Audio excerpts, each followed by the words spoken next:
So how many of you find this image looks familiar, especially if you're from the United College? I took this image a few weeks ago at the University of Cambridge. You might say, should it look much similar to this one, a Victorian-style castle, instead of that weird-looking UC style building. It's actually a style called Brutalism, which is formed from the economic recovery period of post-war Britain, and it's born to be functional and pragmatic. I'm not going to give you a whole lecture on art history. Instead, here's a small point that I want to bear in mind, that the forms of art change with history, slowly but dramatically. So, have any changes happened recently?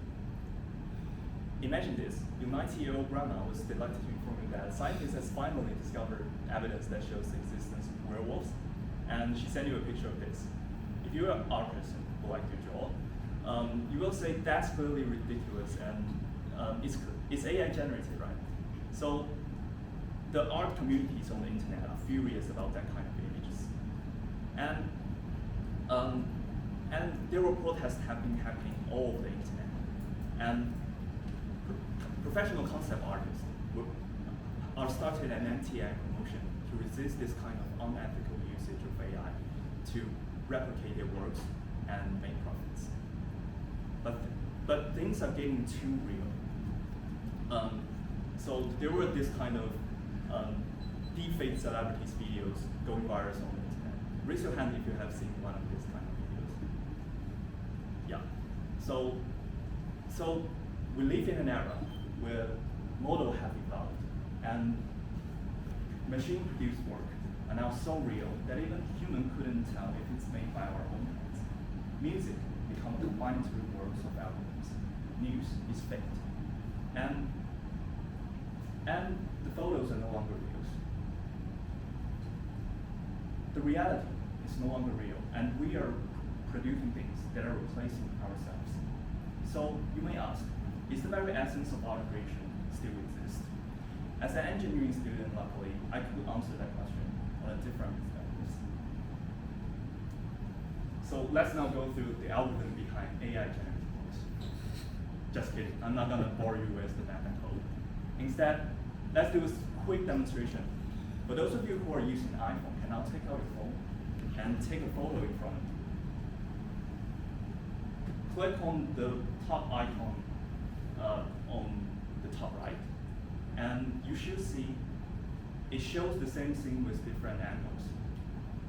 So this is the same set of algorithms we use for AI-generated 3D objects. This field called computational photography can help you to take photos in dim light environments and extreme conditions. It also empowers self-driving car industry and filmmaking industry.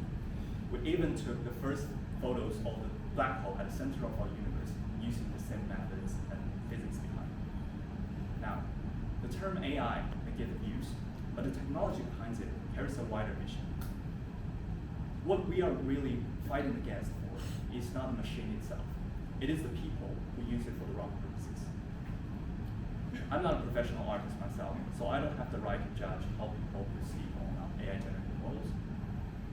But I believe with careful considerations and decisions made on laws and regulations, we could do a better job in protecting their intellectual properties. My goal here is not to persuade you with the moral essence and legitimate usage of AI, but to eliminate the bias toward the technology behind that controversy.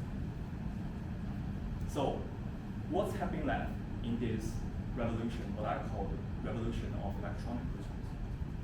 I found my own version of answer on my last day in London. At Tate Britain, museum provide you with pen and paper. I met a man named MH who kept erasing, switching off papers, and starting over. I was doing the same, and in an hour of silence, we just sit there and draw over and over again. Until he gave me a chewing gum and we started to talk. He told me that he's here to find peace and escape his burden of work. He told me that he wants to go to China one day. And at that moment, I realized an immigrant and a student, two people with different cultural backgrounds, with different lives, from different countries, and have different beliefs, are bonded together by some paintings from the 1880s. The machines may do things like a realistic werewolves. But I believe, as long as we sit here and talk, the beauty of art should never perish. Thank you very much.